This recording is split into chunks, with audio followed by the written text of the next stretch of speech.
Hi, it's Sunday night, the 20th of December already, and day 354 of my journey to business alignment. Today's Living the Dream experience was getting to watch several Marco Polos from our grandchildren telling their grandmother how much they had been enjoying her stories. I did a recital of a 15-minute long story on Zoom video, and then I sent it to my older children. It was nice hearing back from them and thanking me for taking the time to do it for them.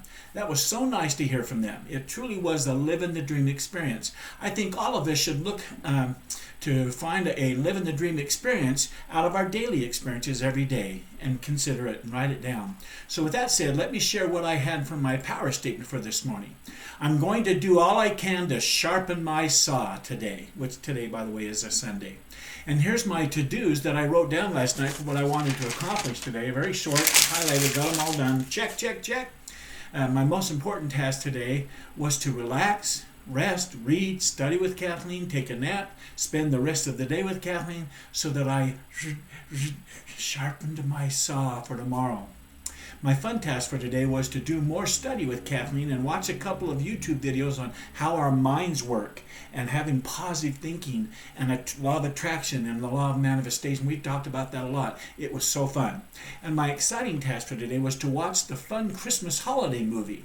Kathleen loves Hallmark movies, especially around Christmas time. And so we watched one that was a little different in that there wasn't the normal misunderstanding part that always happens between the Hallmark couples in the show. And then there wasn't that kiss that was interrupted just at the last minute so that they had to wait until the end of the show to be able to do that.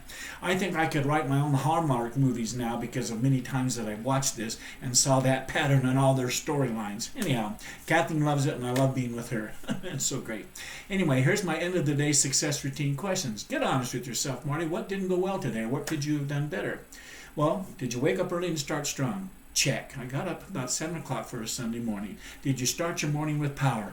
Cold blast of water. Made my bed. Win the morning, win the day routine. Were you productive throughout your day? Sharpening my saw so I could set the table for success for Monday. So yes. Did you get the most important things done? All three of those. Check, check, check. Did you move your goals forward? Well, the other three main parts of my goal of personal improvement, yes, not on my business though, not on my website. I hold that off for tomorrow for Monday. Did you show up as the person you wanted to today? I did. What about your personal time with Kathleen? All day together. It was great. She was present for me and I was present for her. Next are my end of the day success routine accountability questions. Were you honest with yourself about today's task, Marty? In other words, did you keep your promises that you made to yourself this morning? Well, because this was a Sunday, I didn't have any tasks related to my business or building out my website, nor did I have any tasks for the other three big areas of improvements like I've been working on all year long. I'm studying, of course, and I'm watching certain videos and taking notes on them, but I haven't made specific tasks on the day as a timeline to get them done by the end of the day today. I just relaxed today. The next question is, what movies did you watch during your mindfulness time today, Marty? Did you make time for them? And were there any new instant preplay movies called up onto the screen of your mind today? Well, I watch my must-see TV favorite 5 movies. Every morning I do that, and my Sunday mornings are no exception. I then had a Zoom call to discuss the folks at the Avalon Care Center and what we as friends could be doing for our dear friends over there as for their Christmas and what we can do during the rest of the month. And then the day was pretty much a day of relaxing and enjoying my time with Kathleen. My next question says, what's the one thing that would make all the difference going forward? What one thing can you do better tomorrow, Marty, going forward? Even if your day goes sideways, getting it done, you'd still feel like a success. Well, starting Monday, once again, I'll be focusing on finishing up the remaining tasks left on my master task list, while Edwin and Fiverr the guy works on the 2 big tasks, those 2 bugs that need their attention. I'll also work on all the constant contact emails and landing pages using an Ontraport system to do it. And so that's why my power statement is pretty much going to be the same one that I've had for several days now, and that's because I'm getting down to the last few tasks that I need to finish so I can launch my focus group. So here's my power statement. I'm going to keep working on finishing the next few tasks on my remaining task list, and they're all done or I run out of the day. The next question of my end of the day success routine is to ask myself, were there any mistakes or failures that I can turn into a tool of success going forward? Well, I didn't make any mistakes, nor did I fail at sharpening my saw today. The next question is, what was your biggest success today, Marty? In other words, what did you do well today? Excuse me. Did I do something well today? Well, my biggest success today was making today a day where I focus on setting the table so that I have a successful day tomorrow. And I simply sharpen my saw, and that helps get me ready so I have the right mindset come early Monday morning. My next end of the day success routine question asked me to rate my day's effort. I decided to give today's effort a 10. Once I thought about this again, I relaxed at the speed of 10 all day, and I relaxed with Kathleen, and we had a lovely day together, so I thought that was a 10. Okay, I want to end the day strong today. Here's what I'm grateful for today. I'm grateful for the principle that says it's important to ask ourselves these kinds of questions. What are the values that are controlling me? How do I know when my values are being met? What are my rules? These questions help us deal with disappointment, frustration, failure, and certain events in our environment that we can't control no matter how successful we become. Again, emotions we feel and the actions we take are based on how we evaluate things.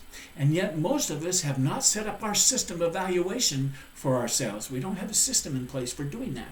When people literally change the way they think, and thus the way they feel about their lives, they will take control of that part of their brain that controls their experiences of life.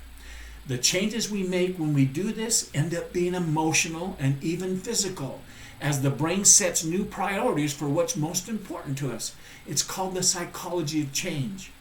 These principles lead to the next thing I'm grateful for, the law of a personal compass, which says your life's values are your personal compass. Courage, loyalty, love, commitment, and determination are the kind of values that give someone the capacity to care and the strength of will to do great things. These values make up a strict code of values that creates a high standard that guides our every decision and therefore our destiny. This leads me to the next thing I'm grateful for. I'm grateful for Heraclitus, who said, "A man's character is his guardian divinity."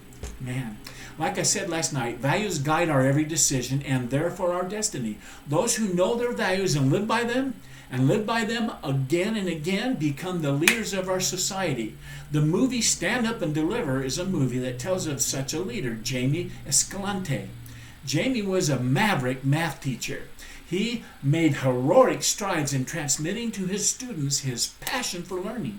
He got them to associate in their own minds, their own mapping, at the deepest level, a sense of pride in their capacity to master those things, and those things that others were certain they could never learn. In other words, other people thought the worst of them. His example of community translated to these young people the power of values. They learned from him discipline, confidence, and the importance of the team, flexibility, and the power of absolute determination. He didn't talk to these kids in the barrio about what they should do with their lives. He was a living demonstration, a new definition of what was possible. He not only got them to pass a calculus placement test in numbers that everyone thought were impossible, but he also got them to change their beliefs about who they were and what they were capable of if they consistently committed to holding themselves to a higher standard. Listen to that. The bottom line here, if we want the deepest level of life fulfillment, we can achieve it only one way, and that is by doing what this man taught these young people to do. And that was to decide upon what we value most in life, what our highest values are, and then commit to live by them every single day. Too often, too many of us have no clear idea of what's important to us. We waffle on most issues. There's an old saying that says, if you don't know what you stand for, you're going to fall for anything. I'm going to leave it there, but I'll be back here tomorrow night right here at my laptop sharing more thoughts, doing my video journal entry. But until then, I wish you continued success. Good night.